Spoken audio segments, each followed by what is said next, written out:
Imagine this. You're standing at the edge of nowhere.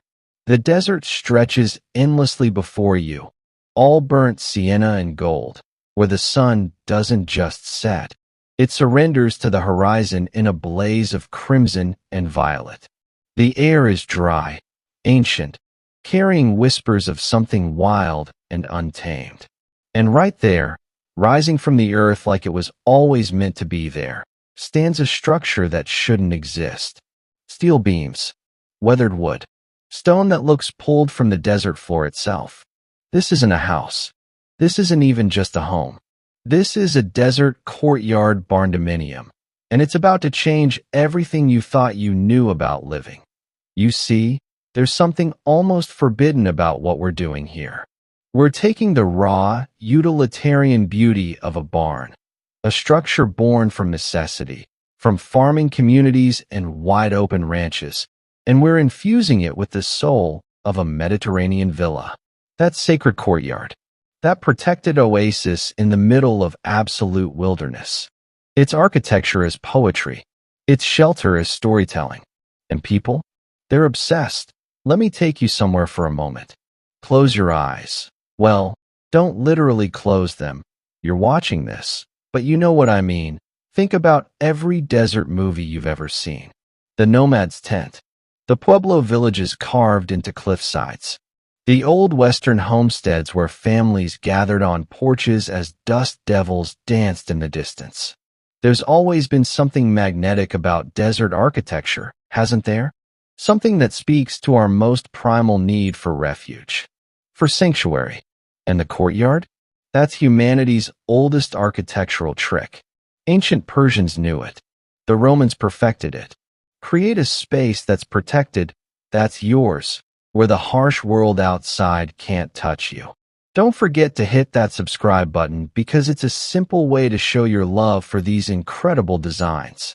Now imagine marrying that concept with the sheer, unapologetic practicality of a barndominium. These aren't your grandmother's barns, though she'd probably love them. We're talking about wide-open floor plans under soaring ceilings with exposed beams that could have been ripped straight from a forest or forged in fire. We're talking about structures that go up faster and cheaper than traditional builds, but with a character that money usually can't buy. And right at the heart of it all, a courtyard, an open-air sanctuary where the desert sky becomes your ceiling and the wind carries stories across centuries. The magic starts the moment you approach. Most desert courtyards are hidden, right? Wrapped in walls, protected from prying eyes and sandstorms alike.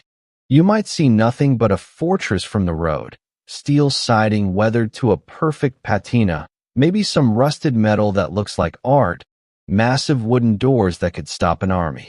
But then you step inside, and suddenly, the world transforms.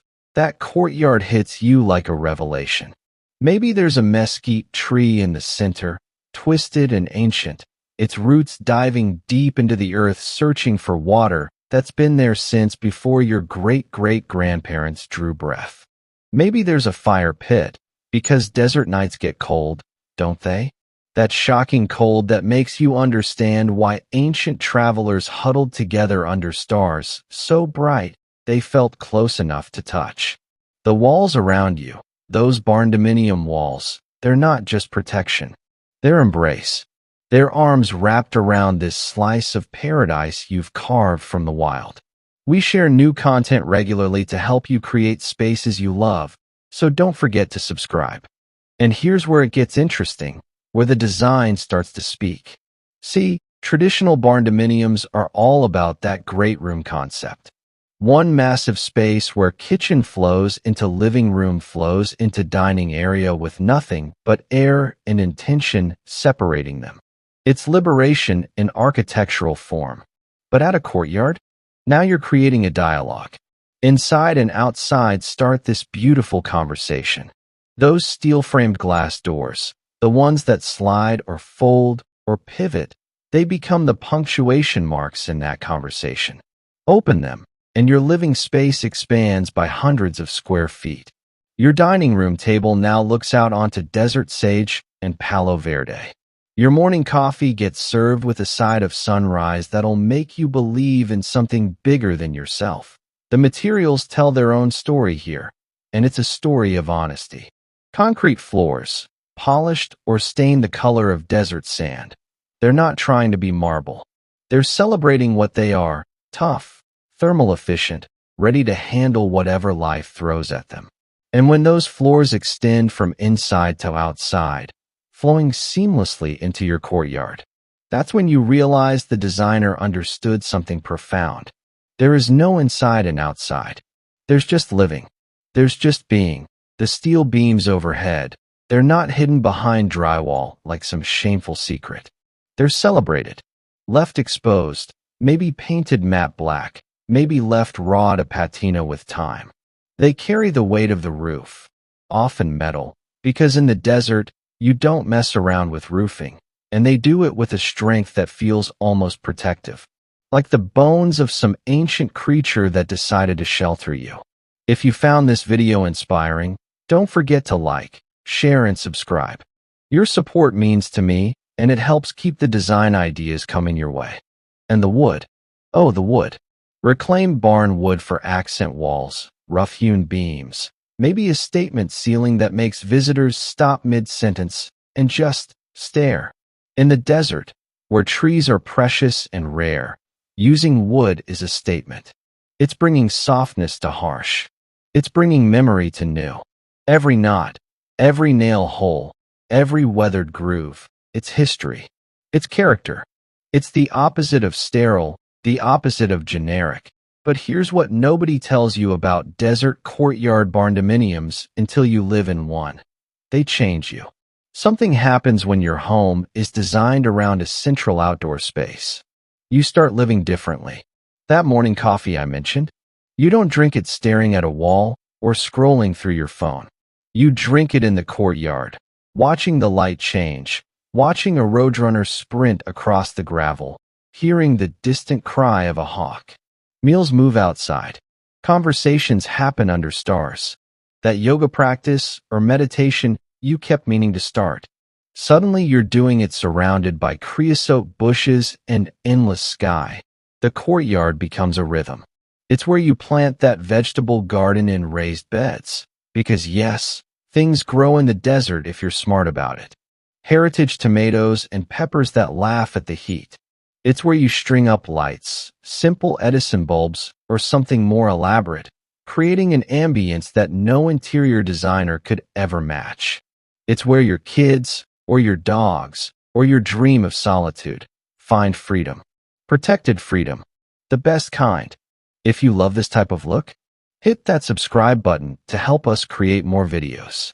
And let us know in the comments what you'd love to see in future videos. And let's talk about the light.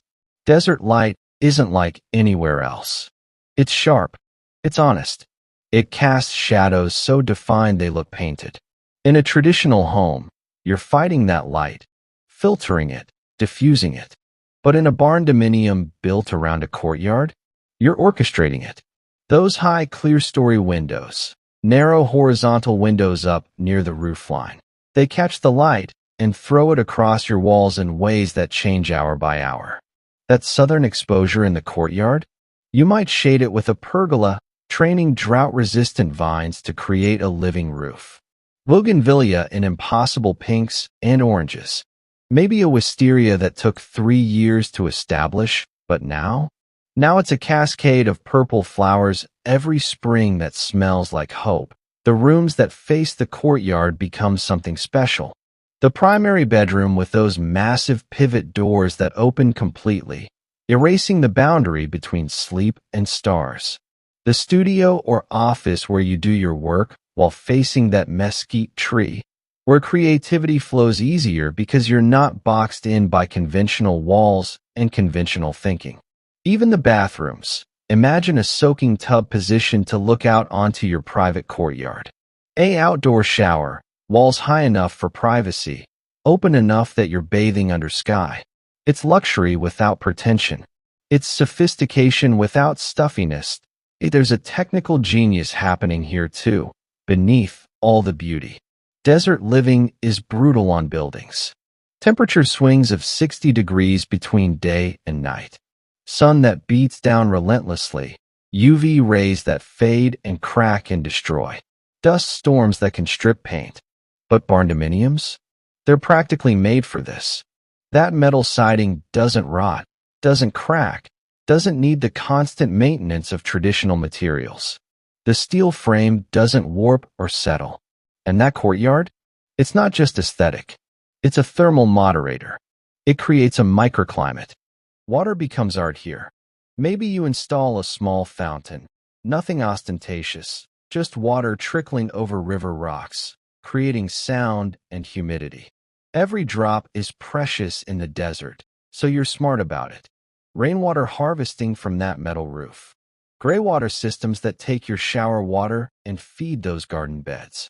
It's sustainable not because it's trendy, but because it has to be. The desert doesn't forgive waste, and honestly, that constraint makes better design.